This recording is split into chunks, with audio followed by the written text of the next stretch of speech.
और पुण्यात्माओं, एक बात याद रखना, अब ये भक्ति युग शुरू हो गया सन 1997 से। अब शुरुआत है, सूर्य उदय होता है तब इतनी रोशनी नहीं होती, जब शिखर में पहुंच जाता जब देखा प्रकाश इसका। जी कबीर साहब ये हम सभी आत्माओं के जनक हैं। उस परमेश्वर की असीम कृपा से हमें ये तत्व ज्ञान प्राप्त हुआ है। पुण्यात्माओं, मनुष्य जीवन का एकमात्र उद्देश्य केवल परमात्मा प्राप्ति है,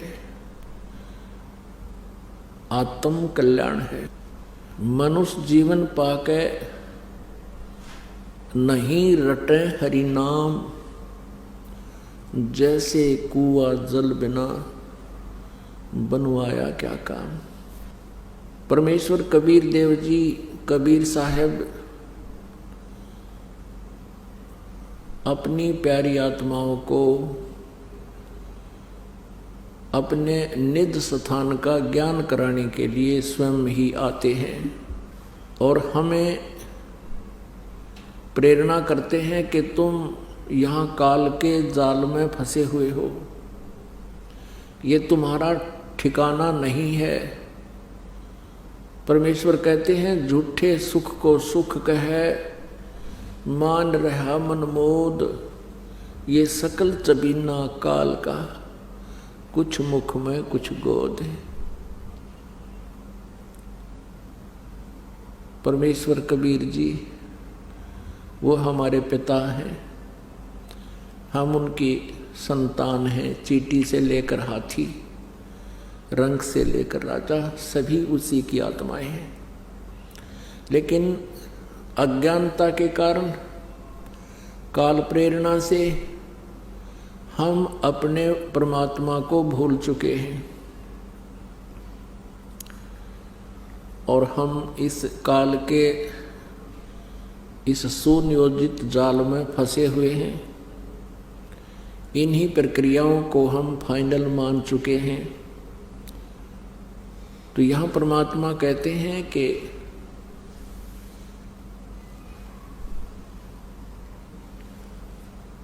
इस झूठे सुख को सुख कहे ये मान रहा मनमोद, सकल चबीना काल का, कुछ मुख में कुछ गोद है। उस परमेश्वर ने पूर्ण ब्रह्म ने आकर के स्वयं ही अपनी जानकारी हमें बताई कि तुम यहाँ के वासी नहीं हो। परमात्मा कहते हैं, ये काया तेरी है नहीं, माया कहाँ से हो। चरण कमल में ध्यान रख, इन दोनों को खो।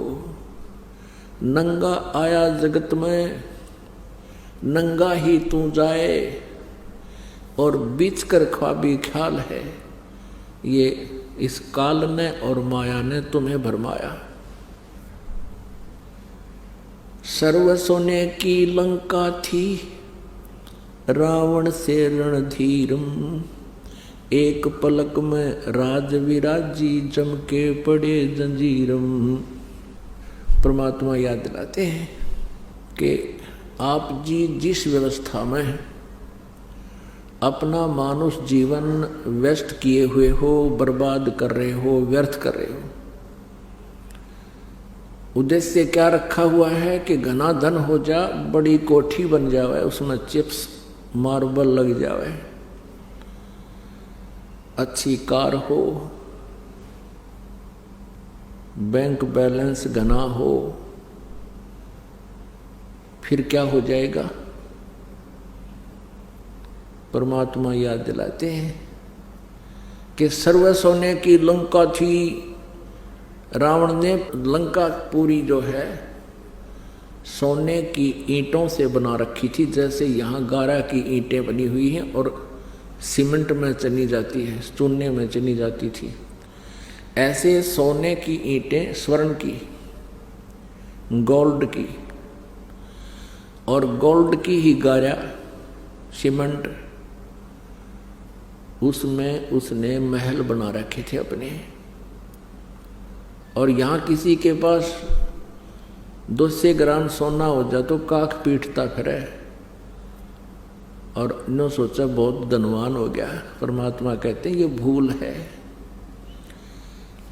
सारी सोने की लंका थी, रावण जैसे सूरवीर थे।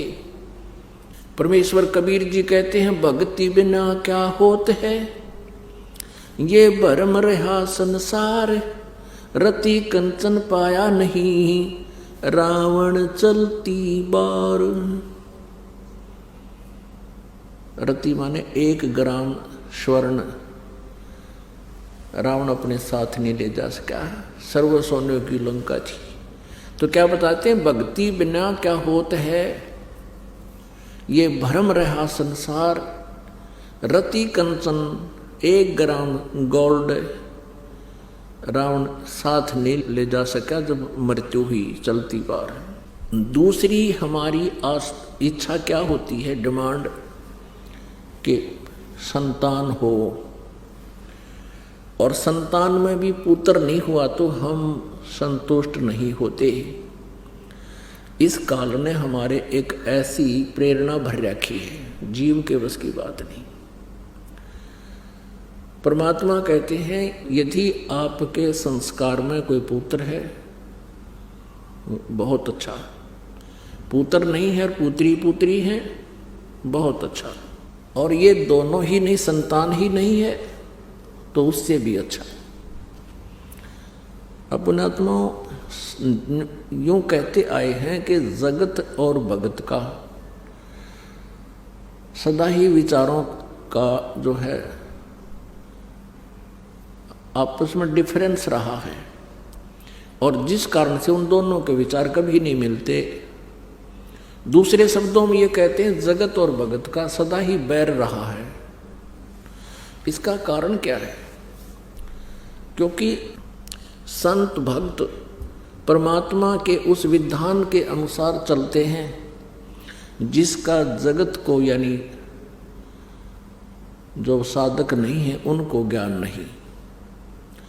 जगत को ज्ञान है केवल काल प्रेरणा का, काल की व्यवस्था का, ज्योति निरंजन द्वारा एक सुनियोजित षड्यंत्र रच के जो फंसा रखे हैं केवल वहीं तक वह सीमित है। इसलिए ये शब्ददास ने कहा कि जिनके संतान नहीं है वो बहुत ही अच्छा, और है वो भी अच्छा, पुत्र है वो भी अच्छा, पुत्री है तो भी अच्छा, लेकिन संतान बिल्कुल नहीं है बहुत अच्छा। क्योंकि यदि आप भक्ति करना चाहते हैं तो परमात्मा के विधान से आपको परिचित होना पड़ेगा, उस पर विश्वास करना ही पड़ेगा। हम यहाँ एक दूसरे के साथ संस्कारों के कारण जुड़े हुए हैं, और संस्कार से ही कोई पुत्र बनता है, कोई पुत्री बनती है।